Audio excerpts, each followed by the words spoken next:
2021 May 20 ഈ government വന്നപ്പോൾ നിങ്ങൾ ഉൾപ്പെടെ ശ്രദ്ധയിൽപ്പെടുത്തിയ പല കാര്യങ്ങളുണ്ട്. അതിലൊന്ന് വയനാടിൻ്റെ അനന്ത സാധ്യതയാണ്. വയനാടിൻ്റെ അനന്ത സാധ്യത കണ്ടുകൊണ്ട് ബാംഗ്ലൂരിൽ കേന്ദ്രീകരിച്ച് മാർക്കറ്റിംഗ് നടത്തി. ഞാൻ മുമ്പ് സൂചിപ്പിച്ചുകൊണ്ട് ആവർത്തിക്കുന്നില്ല. ബാംഗ്ലൂരിൻ്റെ വീക്കെൻഡ് വയനാടായി മാറി. വയനാട്ടിൽ റിസോർട്ടും അതുപോലെ തന്നെ മറ്റു റൂമുകളും കിട്ടാത്ത സ്ഥിതി വന്നു. പിന്നെയാണ് ചൂരൽമല ദുരന്തം ഉണ്ടാകുന്നത്.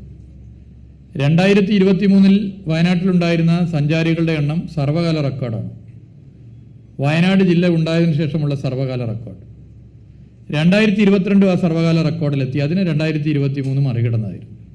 എന്നാൽ ചൂരൽമല ദുരന്തം ഉണ്ടായപ്പോൾ നമ്മൾ പൊതുവെ സോഷ്യൽ മീഡിയ ആയാലും നമ്മുടെ സംസാരത്തിലായാലും വയനാട് ദുരന്തം എന്നാണ് പൊതുവെ പറയാറ്. ചൂരൽമല വയനാട്ടിലെ ഒരു പ്രദേശം മാത്രമാണ്. വയനാട്ടിലെ ടൂറിസ്റ്റ് കേന്ദ്രങ്ങളുടെ പട്ടിക എടുത്ത് പരിശോധിച്ചാൽ അതിലേറ്റവും പ്രധാനപ്പെട്ടതൊന്നുമല്ല ചൂരൽമല എന്ന് നമുക്കറിയാം.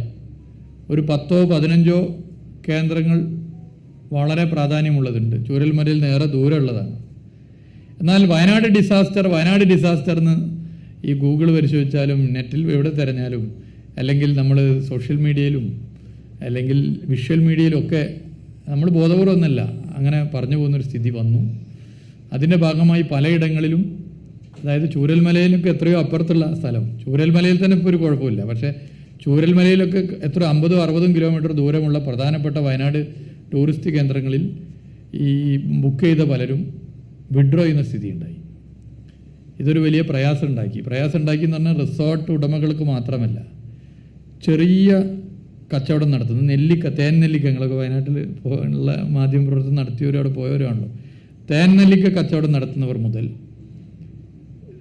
റിസോർട്ട് നടത്തിപ്പുകാർ വരെയുള്ളവരുടെ ജീവിതത്തെ സാരമായി ബാധിച്ചു. വയനാട് ടൂറിസത്തെ അങ്ങനെ ഒരു പ്രഹരമേൽക്കുക എന്ന് പറഞ്ഞാൽ അത് കേരള ടൂറിസത്തെ ബാധിക്കുന്ന പ്രശ്നമാണ്. ആ നിലയിലാണ് സോഷ്യൽ മീഡിയയിലൂടെ ഒരു കറേജ്, ഒരു കോൺഫിഡൻസ്, ഒരു ധൈര്യവും ആത്മവിശ്വാസവും വയനാടിന് നൽകാൻ വേണ്ടിയാണ് എൻ്റെ കേരളം എന്നും സുന്ദരം എന്നുള്ള ഒരു വളരെ വിപുലമായൊരു ക്യാമ്പയിൻ ഇവിടുത്തെ മീഡിയാസ്, ഞാനിപ്പോൾ ഇന്നും നാളെയായിട്ട് എല്ലാ മീഡിയ ഹെഡ്സിനെയും വിളിച്ച് സംസാരിക്കുന്നുണ്ട്. പ്രതിപക്ഷ നേതാവ് അതുപോലെ ഉപനേതാവിനോടൊക്കെ ഇതിനകം സംസാരിച്ചിട്ടുണ്ട്. മന്ത്രിസഭയിലെ അംഗങ്ങളോട് സംസാരിച്ചു, ചിലരോട് ഇനി സംസാരിക്കാനുണ്ട്. യുവജന സംഘടനകൾ, ടൂറിസം റിലേറ്റഡ് ഇൻഡസ്ട്രി, അതുപോലെ ടൂറിസം സംഘടനകൾ എല്ലാവരോടും സംസാരിച്ച് നമുക്കെല്ലാവർക്കും ഇഷ്ടപ്പെട്ട ഒരു ടൂറിസ്റ്റ് കേന്ദ്രം ഉണ്ടാവും കേരളത്തിൽ. ആ ടൂറിസ്റ്റ് കേന്ദ്രത്തെ സോഷ്യൽ മീഡിയയിലൂടെ എൻ്റെ കേരളം എന്നും സുന്ദരം എന്നുള്ള ഹാഷ്ടാഗിൽ പരിചയപ്പെടുത്താൻ അഭ്യർത്ഥിക്കുകയാണ്. ഇതിന് പുറമെ റീൽ കോമ്പറ്റീഷൻ നടത്തുന്നുണ്ട്.